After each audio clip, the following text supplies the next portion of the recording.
welcome to Gar Borras' Time Machine. This is episode number 63, and Gar, may I be the first to wish you a very happy Father's Day on this Father's Day Sunday?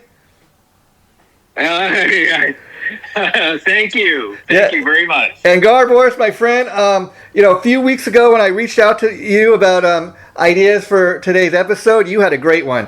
And I want to share this with people because, when you and I first hooked up a number of years ago and started doing these interviews, one of the things that initially really bonded us was our love for music. And you suggested to me, hey, why don't we do an episode on the debut Cheap Trick album, which of course came out in 1977. And Gar, I know part of the reason for that is at one time before you were in, had the band Appetite for Destruction, you were professionally known as Gar Xander. So as we get into today's episode, could you share with us, when Cheap Trick first came on the radar and why it made that kind of an impact on you that you eventually formed your own Cheap Trick tribute band, and talk a little bit about that.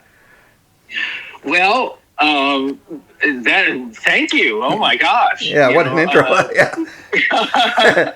Now, I'm kind of searching my brain for the initial, and the thing that pops up first was I went to a concert at the Universal Amphitheater. Wow. Now, this was back in the late 70s, and it had to have been right around 1977, and it had to have been right after Cheap Trick had come out with the album, because I went to the Universal Amphitheater to see the Kinks. Wow! At that time in the late 70s, the Kinks were, it just had a huge catalog of hugely popular, successful songs.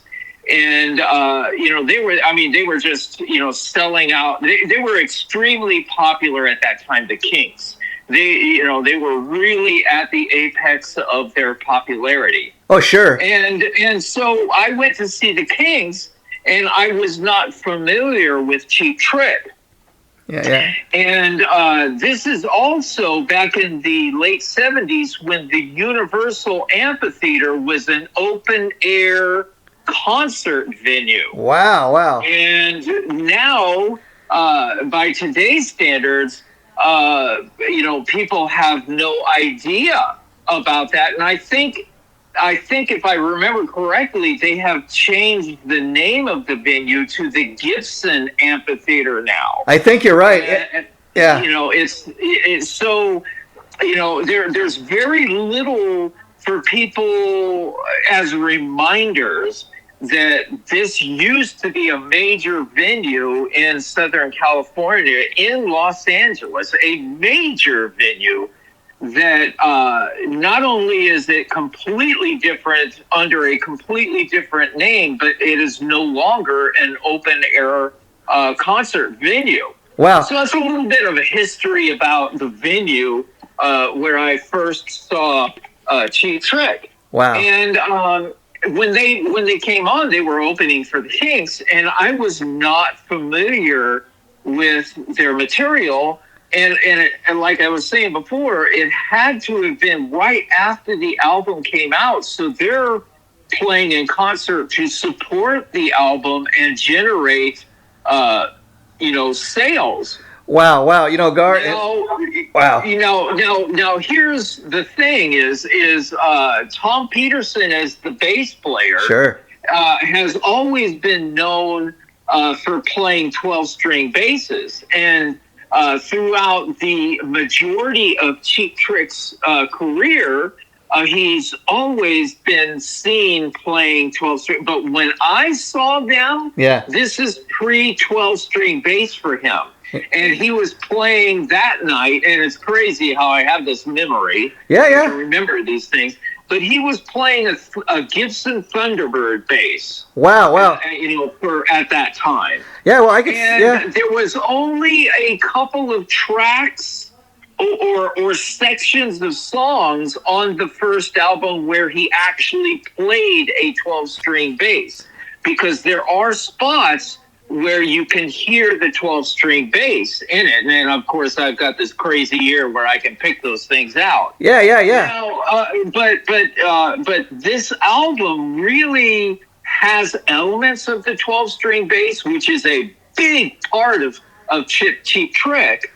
But it was pre 12-string bass for them. Well, here's something. And the only song that they had on the album, I mean, I love all the songs on the album, and the reason why I love it is for the same reason that a lot of other people love it, is because it really captures Cheap Trick in their rawest and their most natural form, presentation.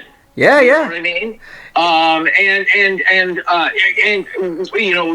loved that about Queen on their first album, and there are so many other hugely successful bands that the same thing, when you listen to their first album, it really captures them in their most rawest of presentations. Sure. And that's why. So the album really did not generate any like major hits. No.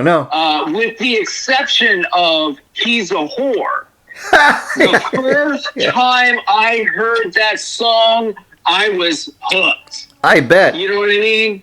And the first time, it was just, it was, that song is catchy. But the thing was at that time, radio stations really didn't want to play that song, even though it was the catchiest song on the album, because the executives had determined that song was inappropriate. Yeah. And here's the thing about a couple. And you have to look back in the late 1970s, where socially those things by the more conservative elements of society had really determined that song was inappropriate. So if you really heard the song, if you heard a band, you had to either go see Cheap Trick play that song, or there were times that I was at backyard parties at that same time, and I heard a band play that song at a backyard party, and I loved it at that backyard party just as much as I loved it from the first time I ever heard the song. Wow, a couple of things about what you just said, Garth, about seeing Cheap Trick for the first time in concert. I mean, the fact that you've seen them opening up for the Kinks, I mean, that must have been a great time in your life because, of course, many people know that Van Halen covered the Kinks song, You Really Got Me, and they really kind of owned the song and made it their own, so much to the point that, all these years later, in 2024, as we sit here and talk about it, many people think that's a Van Halen song, when in fact it's a Kinks song. And so by the time you saw, Cheap Trick, I mean, Van Halen didn't even release their debut album until a year later. So you were still seeing the Kinks kind of when they were in their prime. And He's a Whore. But the thing about that song is Cheap Trick, especially Rick Nielsen, the band's guitar player, who's the band's primary songwriter, he's always had this certain kind of quirkiness and crazy kind of sense of humor. From when I was reading, the obvious thing would have been to release a song called "She's a Whore," but he kind of he turned it on its head and said, I'm gonna write a song called "He's a Whore," because the obvious thing to do is write about a woman who's a prostitute or a whore, sleeps with a lot of men, and so it wasn't something that you might expect from a band like this. He flipped it on its head and called it "He's a Whore." Yes, and that was, I mean, just that, when anyone that is listening to this, if you haven't heard the song, and you're not familiar with the song, go to YouTube, check it out. Sure. It is catchy. It's good. It's got elements of the Ramones to it before the Ramones ever existed. It's got, a punk rock attitude to it, even Totally. though it's classic rock. It really has, Rick Nielsen had a quirky wit Sure. to what he brought to his songwriting. Yeah, yeah. And which really, was making people scratch their heads, back in the late 70s, because his subject matter that he was writing songs about were much more punk rock. Yeah, yeah. I mean, than classic rock, your typical classic rock.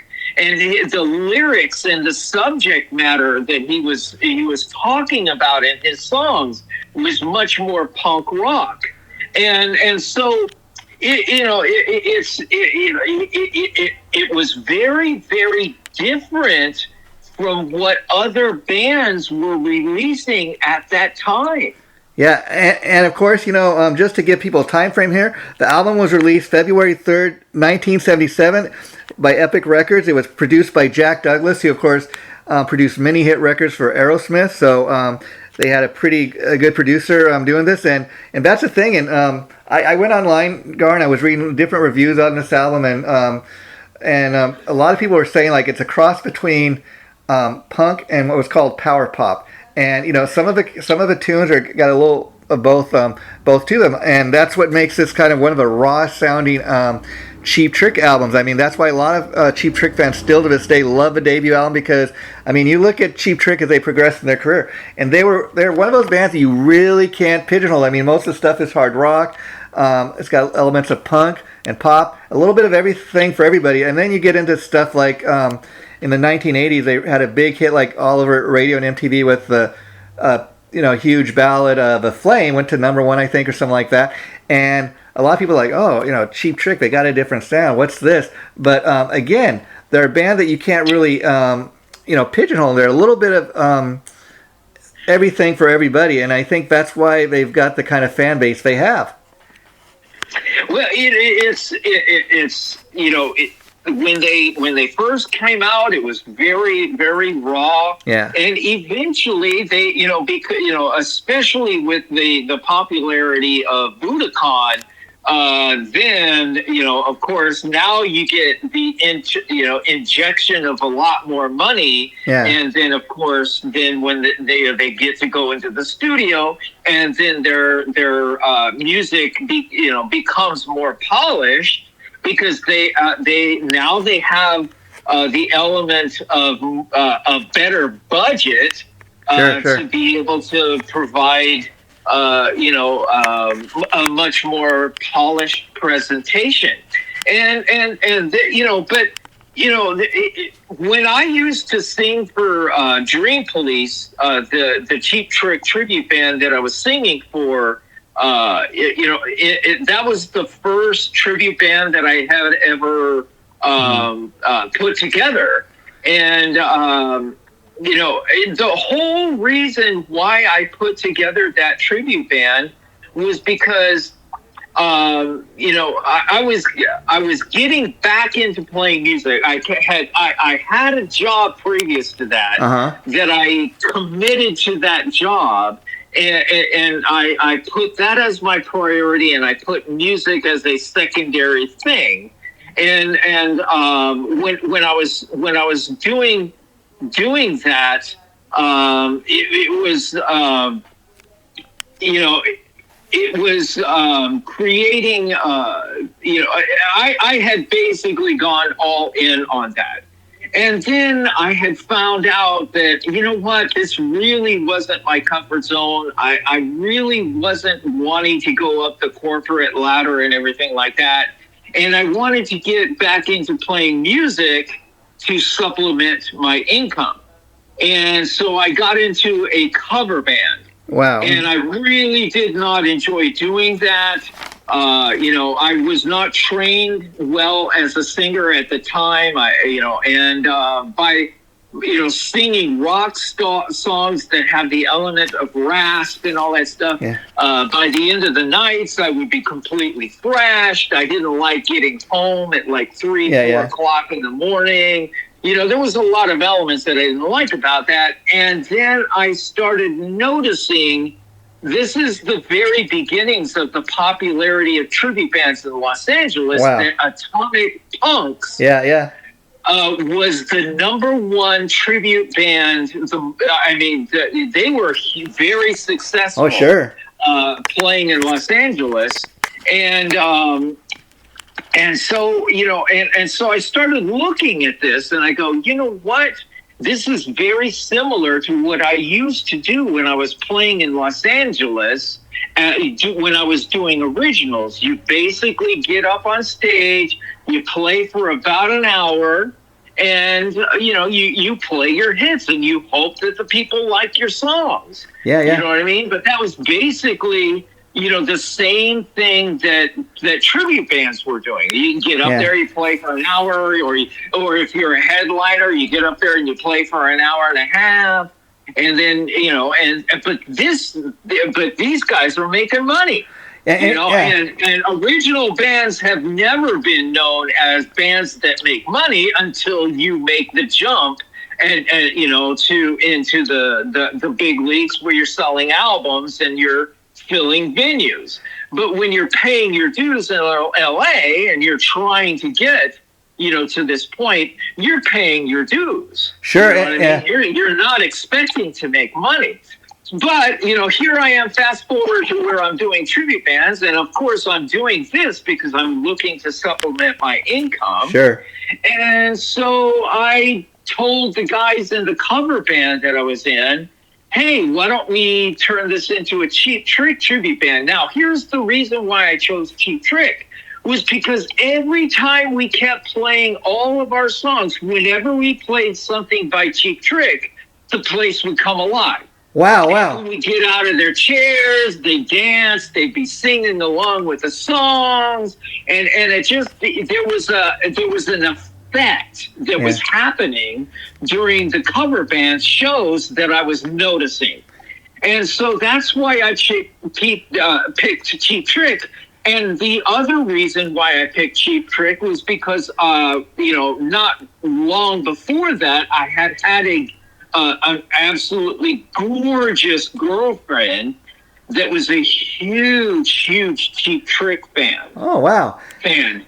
And so, of course, that was part of it too. Having a girlfriend and then, having that background. So, that was the reason why I chose Cheap Trick. And I wound up doing that for quite a while. And I wound up doing it very successfully. We were way more successful being an opener for other bands because, openers don't make money off of shows. But we were opening for other bands and we were still being paid as an opener. Wow. That was unheard of. Now, let me ask you, Gar. Well, hold on. And today in tribute bands, openers don't get paid. Wow. That headliner gets paid. Okay. So that was how unusual that was. We were an opener and we were getting paid, and we were actually getting paid. We weren't getting paid, headliner money, but we were getting paid, for very decently. How times have changed. Wow. For that. Wow. And so it became very successful, but it also became very obvious to me that the big money was in headlining. Of course. And that Cheap Trick, after doing it for quite a few years, I had come to the realization that no matter what, that the Cheap Trick tribute band was not going to be enough to headline and pack a venue. Oh, okay. So that was the reason why that kind of, went, took its natural course, and everything like that. But, it was so much fun playing Cheap Trick, and they had such a a great catalog of great songs. Oh yeah. And it was such a really good vehicle for me to start trying to establish learning the ropes of becoming a real singer. Oh, you know what I mean? Oh, sure. Now, Gar, how hard was it to kind of, portray yourself as Robin Zander and learn those songs? I mean, we've talked often times about, all the hard work that it takes to kind of to play the role of Axl Rose and what it's taken for you to learn those songs. Was it a similar experience? Oh my gosh, I have a memory that comes to mind that answers that question. Okay, I can't wait to hear this. When Dream Police was in its earliest, Incarnation. Incarnation, yeah, thank you. When it was in its earliest incarnation, I had gotten our band a show at a place called Palladino's in Reseda. Okay. And that was like one of like the places for tribute bands. Yeah. And we played there. And I've already explained, this is my first foray into doing tribute bands. Sure. And so when we played there were some really hardcore Cheap Trick bands that showed up to that show. And I didn't know them, and I didn't even know that really hardcore Cheap Trick bands existed. Okay. You know what I mean? Yeah. It was all kind of like a new experience for me. Discovering that this band still had really hardcore fans. And so when we were done with that show and they approached me at the end of the show, the very first things out of their mouth were critiques. Yeah. Telling me, Robin doesn't do that. What? Robin doesn't do this. Robin doesn't do this. And Robin doesn't do that. Wow. And the truth of the matter is they, right at that second, I remember this. Uh-huh. Right at that second, that's when I came to the realization that being the lead singer for that band, that I was under the microscope. Yeah.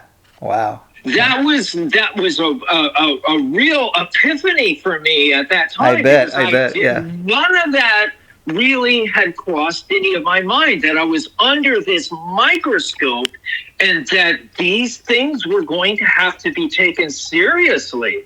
Wow. You know what I mean? Yeah. Because these people, that if you do, they're going to appreciate it. Sure. You know what I mean? That you took the time and that you took the effort and that you actually listened to them when they were trying to pass on this super valuable information to you. Sure. So most people, most inexperienced people would have looked at that, those critiques very negatively, because they would have received it as complaints and those kind of things. But that was not how I was seeing it at the time. I was seeing it, oh my gosh, somebody opened up the floodgates to all of this really valuable information. Wow. And I took everything that they told me to heart. Oh, yeah, and it's good. All of those things that they told me that Robin didn't do, I never did those things ever again. And that's why you're the ultimate performer that you are. I mean, even having seen you in concert myself, Gar, I can tell people watching Appetite for Destruction, I mean, and knowing all the hard work that you guys put into the show you do, especially, I call it rock and roll theater because not only do you sound like Axl Rose and Guns N' Roses, but you look the part. I mean, I remember the last time I seen you guys perform at the Garden Amp in Garden Grove, and it was an amazing experience because it was an outdoor event, and I swore it was 1987 all over again. I mean, not only did you guys perform the songs note for note, but you looked the part. You looked like Axl Rose. I swore it was him up on stage. And I know that's more than just putting clothes that look like Axl Rose, and stuff. But you really look the part. You sound like him, and I know that's because of all your years of performing and how hard you work to put on the ultimate show for your fans. Well, it was such, it was that experience that I had at that moment with the hardcore fans. They became close friends of the band. Wow. And they wound up coming, virtually every time Dream Police played, no matter where we played, they always showed up. Yeah. You know what I mean? Oh, and so, that it was really, now the leader of that group was a guy by the name of Danny Saint. Okay. And this is how hardcore of a fan that Danny Saint is. Back at that time, he used to have a website. Okay. And this is way back in the late 90s, early 2000s. Yeah. And he had a Cheap Trick appreciation website when websites were in its infancy. Sure.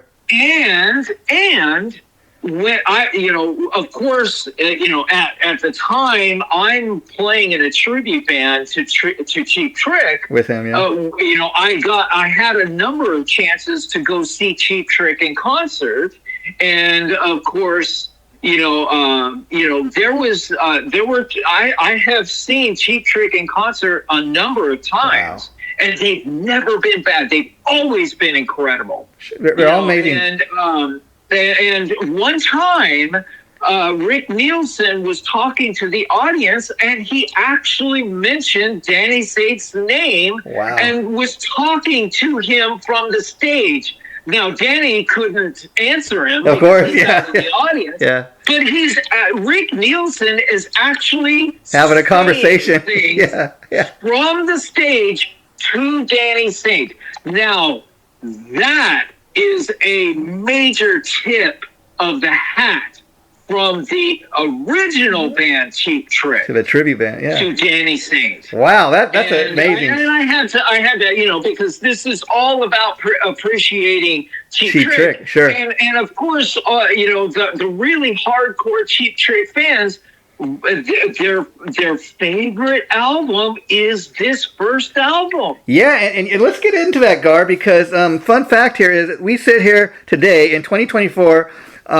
While this album remains a favorite among Cheap Trick fans, the album never actually hit the Billboard 200 chart, but it did chart, get this, at number 207 for 1 week in 1977. And one reason, Gar, many Cheap Trick fans rank this as one of their favorite all-time Cheap Trick albums is because of the fact that the album is a lot more closer to the raw sound and a lot more closer to the popular hard rock bands of the 1970s than the power pop sound that later Cheap Trick albums would have, and it also has a bit of a punk element to it, like you were saying. Yeah, absolutely. It's just the polished element is that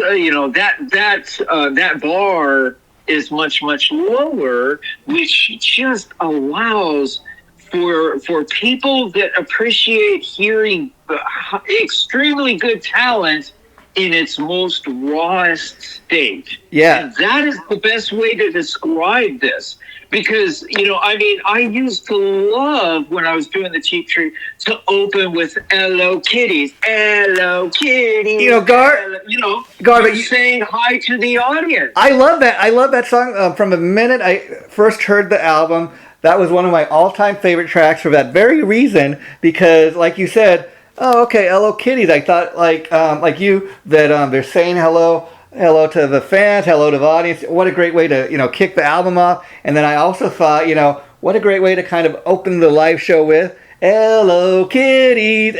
But now, here's another interesting fact I learned in doing the research for today's episode, Gar.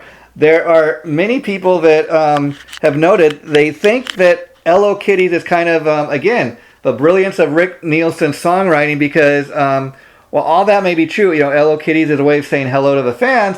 They say also it may be a hidden message in the song title because all the guys in Cheap Trick were fans of Electric Light Orchestra, which abbreviated people often will refer to as ELO. So I thought, oh, that's kind of an interesting kind of take, maybe. Well, all I can say is it's a really fun song. You know what I mean? Yeah. There is, I mean, it kind of almost elicits you to get out of your chair and start dancing. You know what I mean? It's just a uplifting song. And then, for anyone that's checking out this episode that's really not familiar with Mandocello. Yeah. Now, to explain about Mandocello. Okay. Here's the best explanation. Okay, we're all familiar with the instrument, the violin. Yes. Okay? It's a musical instrument that is relatively small. Okay? Yeah. But then there are different sizes of the violin family where you can go up from, there's cello, which is kind of in the middle, and then you have the upright, which is the giant one, and they all are violins. You know what I mean? Yeah. They're all violins. The stand-up bass from rockabilly, that's the stand-up bass, and Mandocello is the same kind of thing. It's a mandolin. So if you're familiar with a mandolin, it's small, but there are larger instruments in the mandolin family to where it's a much larger version of the which is called a mandocello. Wow, Gar Borras. Mandolin and cello. Leave it to you. A mandocello has a very unique sound that's very beautiful. And so if you're not familiar with that song, it starts out with a mandocello. So you actually get to hear how unique and beautiful a mandocello sounds. And another unique element is the rest of the song is just dominated by the bass and the drums. Wow. I don't think there's any guitar playing in the rest of the song. Wow. And it's a very beautiful song. So anyone that's checking out this episode, go to YouTube and check out the song Mandocello. It is an absolutely beautiful song. And also go to YouTube and check out He's a Whore. Yeah. It very possibly could become a song that becomes part of your radio airplay if you've got a collection of your favorite songs, or record, and you put it, very well could become part of your playlist selection. Yeah. Gar, I gotta say, Gar, leave it to you to know this stuff, because first of all my life I've been mispronouncing the song. I called it like Monticello, and I was like, what is a Monticello? Because typically somebody will write a song and basically the song title is a reference to some of the lyrics throughout the song, that repeat. And so all my life I've been like, what the hell do they mean by Monticello? So thank you for clearing that up, Gar. And I will say, Monticello, as you pronounce it, and He's a Whore. Just think of mandolin, mando, or Mandalorian, mando, and then cello, mandocello. Wow. Okay, so once again, Gar Borras is the historian here. He educates us. Now, Gar, I will say, in those two songs that you just talked about, Mandocello and He's a Whore, I mean, that shows you right there, but kind of a two opposing sides of Cheap Trick. I mean, I don't know if it's fair to say Mandocello is a ballad. It's probably the closest thing to a ballad on the album, but it's not quite a ballad. But it kind of shows the two sides, those two songs. And then also, Gar, this is what I thought was interesting. it said that it said it should be noted that in 1975, 77 when the album came out, that many critics compared Cheap Trick to the Beatles because they thought Robin Zander's voice sounded so much like John Lennon's voice. Critics also compared Cheap Trick to The Who because many of the songs on the debut Cheap Trick album dealt with teenage angst and darker subject matter. And that is, there are some major truth elements to that comparison. Yeah, you know what I mean? Yeah. The comparison to The Who. Yes. I don't think there's any intention of those two elements being that, but I don't think that one is copying the other. No. I think both of them originally came up with that as a viable element to their songwriting styles, and it's very much has a lot to do with why young people at that age was gravitating to The Who and Cheap Trick, is because they felt that these bands were talking to them. Oh, sure. Through their lyrics. Yeah, in fact, I've heard the Cheap Trick guys through the years, talk about that they were actually heavily influenced, especially the songwriting on these songs by the Beatles. The Beatles, they were heavily influenced, and all throughout their career, they've been constantly compared to the Beatles. So there is that. Okay, now, Gar, here's something that grabbed my attention. Cheap Trick believed themselves, that their songwriting was a very strong quality, but they did not believe any of their I know where songs. you're going, and this is awesome. They did not believe any of their songs were, say, B-side material. So, interesting thing, again, this shows you how much people are aware of paying attention. On the debut album, they had, get this, a side A, and then what should have been side 2 was listed as side 1. Well, yes, and that's that quirky wit that we were talking about at the beginning of this episode. That right there is that quirky wit.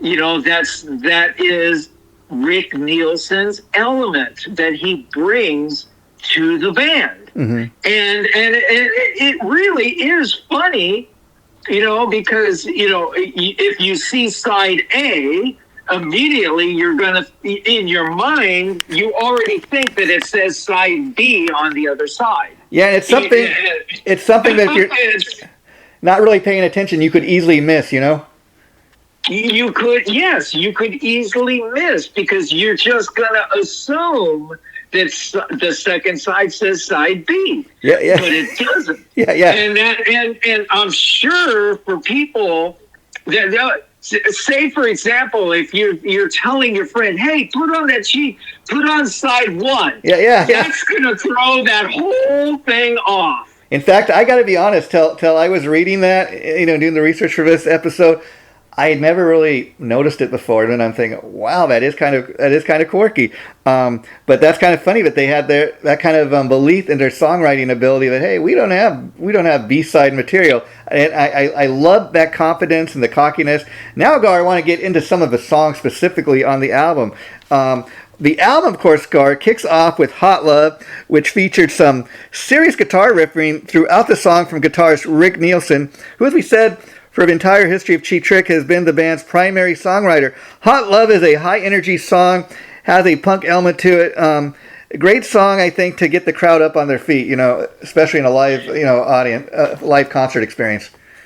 There is no denying it. That song, Hot Love, freaking rocks.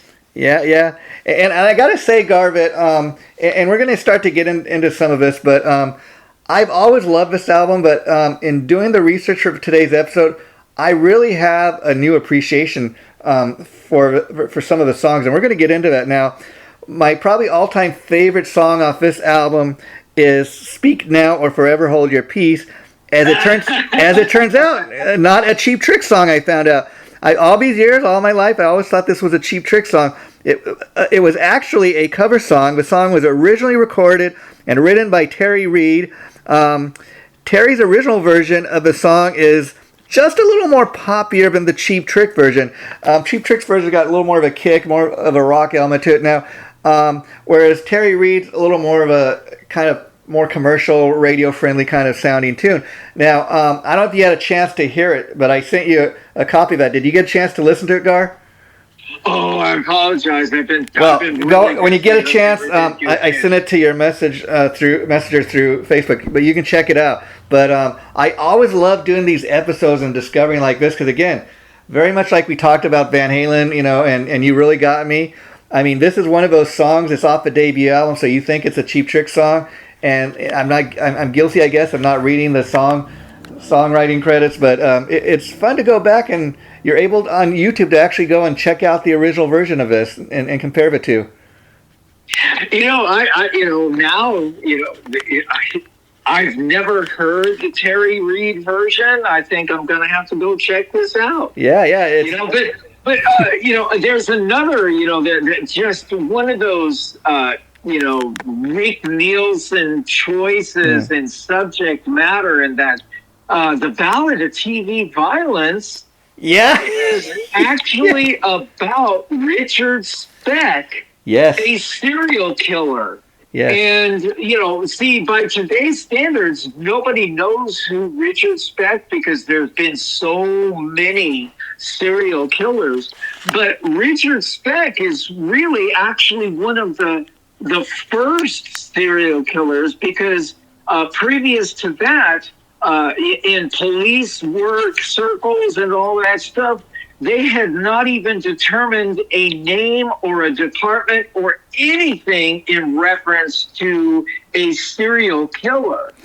And so Richard Speck actually was one of those of the original serial killers that spawned police departments to expand into this area, because it was a new phenomenon when Richard Speck was actually doing. And I'm not saying it didn't exist before that. I guarantee you it existed for thousands of years before that. Sure. But society had not recognized it and determined it as something that needed to be looked at and dealt with.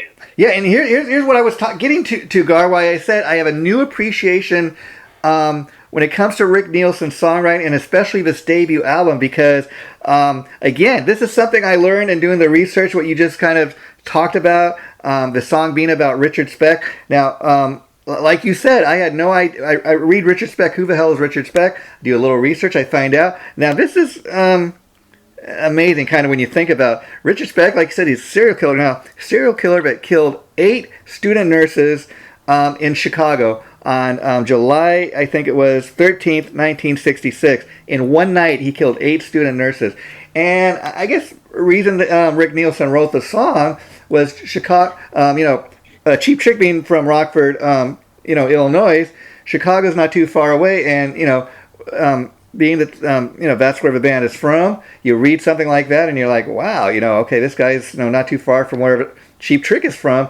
And what's interesting is, I guess, when Rick Nielsen wrote the song, he kind of wrote it from the killer's perspective, and you're like, well, why would he do that, or why would they even? But I get why they wrote the song, being that Richard Speck was from not too far where the band's hometown, but basically the song is written from the perspective of the killer, because it's based on kind of his Richard Speck's confession, where he basically says the reason he did all these killings is because he needed some love, and he didn't feel like he ever got any love throughout his life.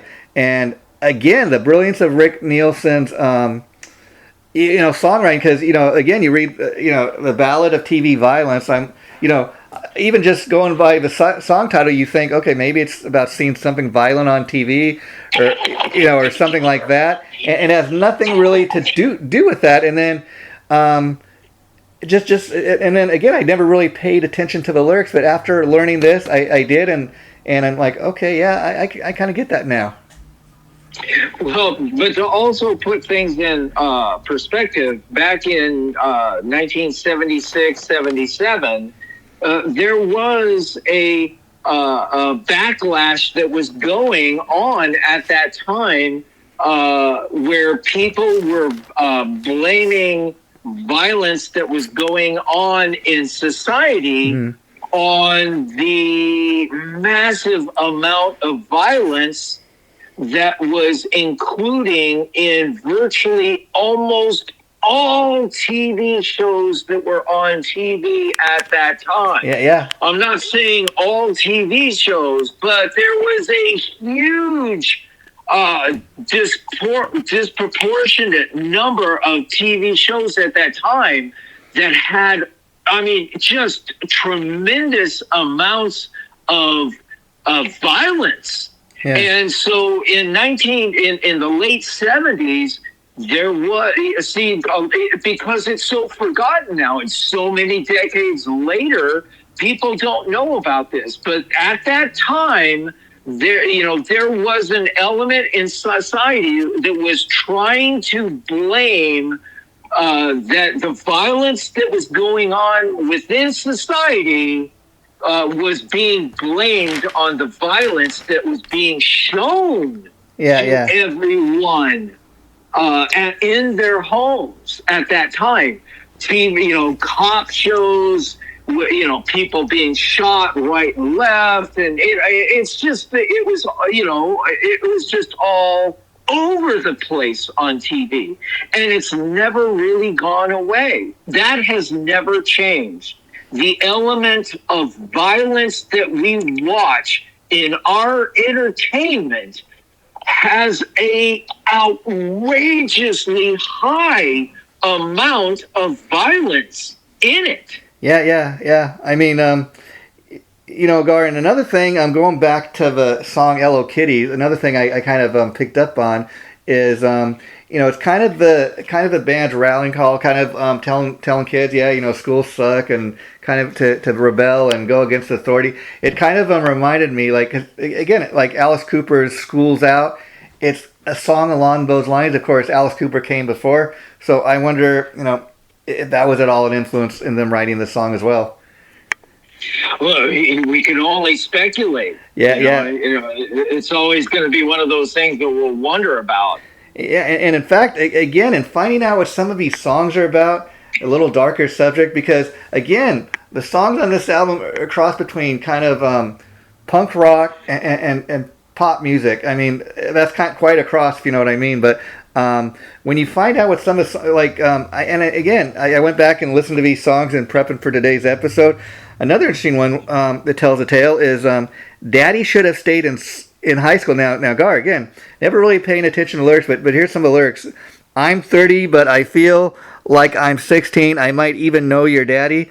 Again, I never really paid attention to the lyrics, but come to find out, the song is actually about a 30-year-old man who's in love with a teenager, and all of a sudden, I've got a new perspective about the song. I got a new, it's not quite obvious what the song's really about unless you really kind of pay attention to the lyrics. Yeah, and it's trippy because there actually is a term for that phenomenon that you just you just kind of explained right there.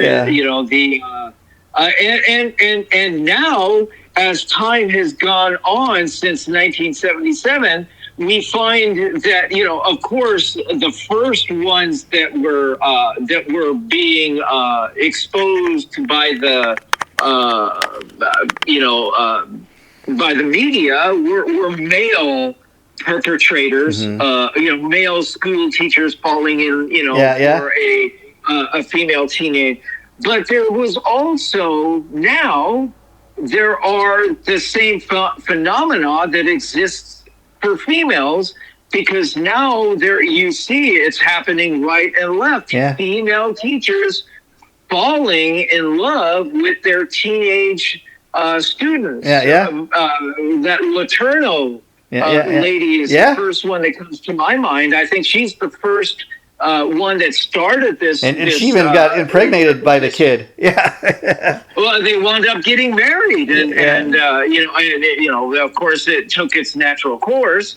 They didn't stay together, but But that phenomena originally was in the 70s was being thought that it was only a phenomena of male teachers. But now, no, it's an across the board thing. It's not just males. It also exists with female teachers, and it's not just teachers.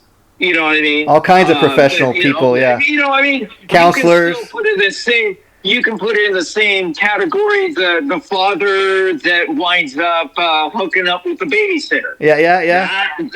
Back in when I was in my childhood, that was a common thing. It just wasn't talked about as much. It was talked about back then. Wow. It was. Okay. And there are even references to it in movies from that time period too.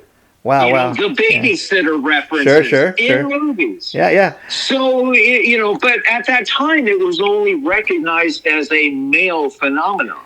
Yeah. That goes. Now, we're really, starting to run out of time. And, and I wanted to make sure that I got this in before the end of it. Sure. I discovered this song because I was singing for a Cheap Trick tribute band. And I also discovered the original first time I had ever heard the song was when I was with that girlfriend that was a huge Cheap Trick fan. Uh-huh. And I from the very first time I had ever heard this song, and I'm not a big fan of ballads. Most guys aren't. Yeah. But I honestly feel this is one of the most beautiful ballads. And from the first time I ever heard this song, all the way up until today, I still feel the exact same way about this song. So I wanted to share it with people that might have an interest in this. Okay. It's a song from Robin Zander's solo album that he released way back in 1993. And I remember that album. Yes. Yeah, and that's when I was seeing that girl. And the song is called "Time Will Let You Know." I always love that. Yeah. Yeah. Now, if anybody hasn't heard this song and you got the time, it won't be wasted time. Go to YouTube and look for this song from his solo album. And I'm telling you, it is an absolutely beautiful song. Yeah. I mean, Robin Zander is one of those singers that he can sing. He can whip out a beautiful ballad like that, or he can, rock with the best of them. Now, Gar, before we do wrap up today's episode, one song we got to really talk about is the song "Oh Candy." Now, that was released as a single from the album. It didn't get like a lot of fanfare, which I'm kind of surprised because of all the songs on the album, it's probably the poppiest, most radio kind of friendly. Now, I will tell you, Gar. Again, this is another one I want to talk about because I was just shocked when I heard what the subject matter. First listening, you listen to the song and you swear it's a guy, singing out about his love for a girl that he broke up with, maybe wanting to get back with. Oh, Candy, I guess, it could be a metaphor for a girl's name, about a special feeling you get, about that special girl. That's, what it sounds like at first listen. Come to find out, it is actually, Candy is a metaphor for this friend of the band, a photographer friend that he was one of the first photographers that Cheap Trick worked with. His name was Michael Mentz, and they used to, I guess his abbreviation was M&M's, like the chocolate candy. But rather than writing a song called M&M, they called it "Oh Candy," and it's actually about this photographer that committed suicide and hung himself. And so I get up into the fact that it's based on somebody the band really knew. It's based on a true story, a sad story. But you listen to the song and you'd have no idea it's about somebody killing themselves, would you? No, but that just shows the greatness in Rick Nielson's songwriting abilities to be able to write a song with such dark meaning and make it sound so kind of happy. Have the listener listening to it and have it not be dark to the listener. That is not an easy task. And so again, I that's why I say I have a new appreciation for his ability as a songwriter to do stuff like that. And you learn this stuff, and a tune could sound so happy, and it's not even what you think it's about. So I dug it for that reason. I found out that these songs are about a lot darker things than what I thought they were. But that's the gift of a gifted songwriter. And the last thing I kind of want to cover before you wrap it up today is Gar. I will say Cheap Trick is one of those bands that they do get the attention they deserve for their songwriting and for what great songs they have. A lot of bands, they accuse people don't really pay attention to what great songs we have. That's not Cheap Trick. Cheap Trick, in fact, they've always kind of had an identity crisis. They don't have much of an image. I heard all my life people, when they bring up Cheap Trick, Cheap Trick's got two guys that look like rock stars and two kind of oddball looking guys in Bunny Carlos and Rick Nielsen, but they made it work for the band. Nielsen always had his kind of crazy looking hats and sweaters, and the guys would dress up in suits, and that's not your typical rock star garb, but they made it work for them, in spite of not having that rock star look. Well, look at it in this perspective, because when we're going in the time machine, we're going back to 1977 right now. Yeah.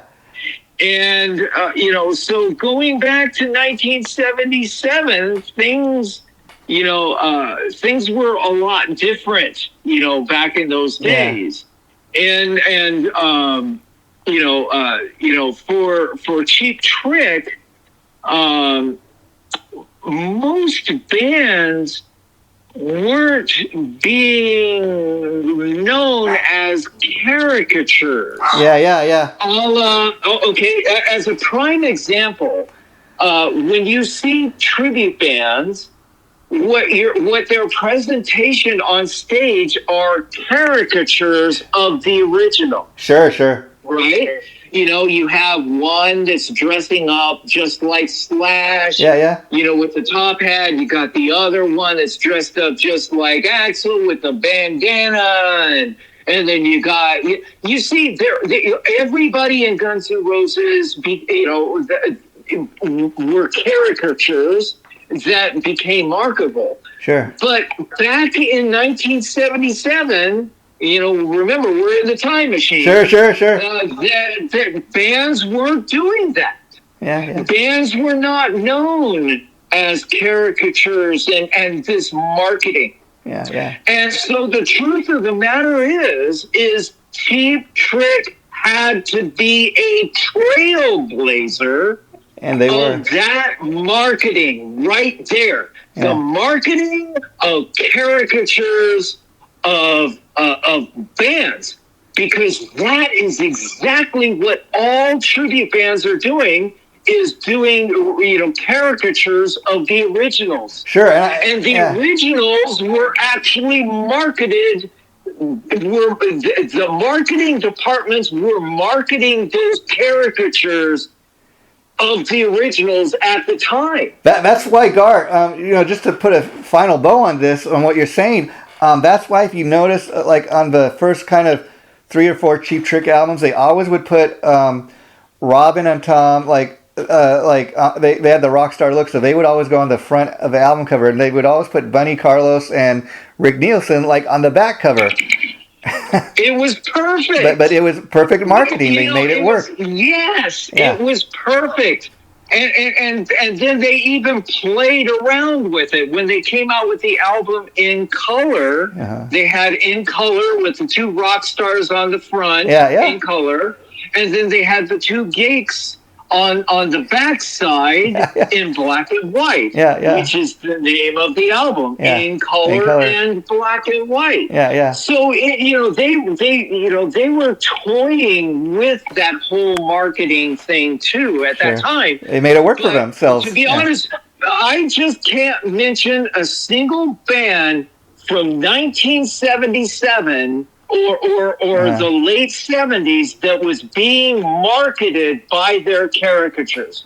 I cannot think of anyone else other than Cheap Trick. Not really, and they made it work for themselves. That's what I love it. And Tom Peterson, you mentioned, very influenced old bass player. I mean, in fact, I think I should let people know this. He's actually credited, Gar, as you may know, of creating the 12-string bass. That's why in all the Cheap Trick albums says Tom Peterson, background vocals, and 12-string bass. And Tom Peterson, he actually from time to time got to do a song. One song I really love off of Dream Police is a song he sings, I Want You to, I Know What I Want. That's what it is, I Know What I Want. And he just killed it vocally on that song. So we talked a lot about Cheap Trick. I'm sure there's another episode because they got many great albums we could talk about in the future. But that's it for today, talking about the killer debut album from 1977. Gar, next time when we get together in 2 weeks, we're going to be talking all about one of my favorite all-time game shows, the Newlywed Game. And I'm talking about the Newlywed Game, the original with Bob Eubanks. Yeah, you're going to go down Whoopie Town. Yeah, you remember where's the first place you ever made whoopie? Well, we'll get into it. Yeah. Take care, my friend. Bye-bye. Oh, always a pleasure.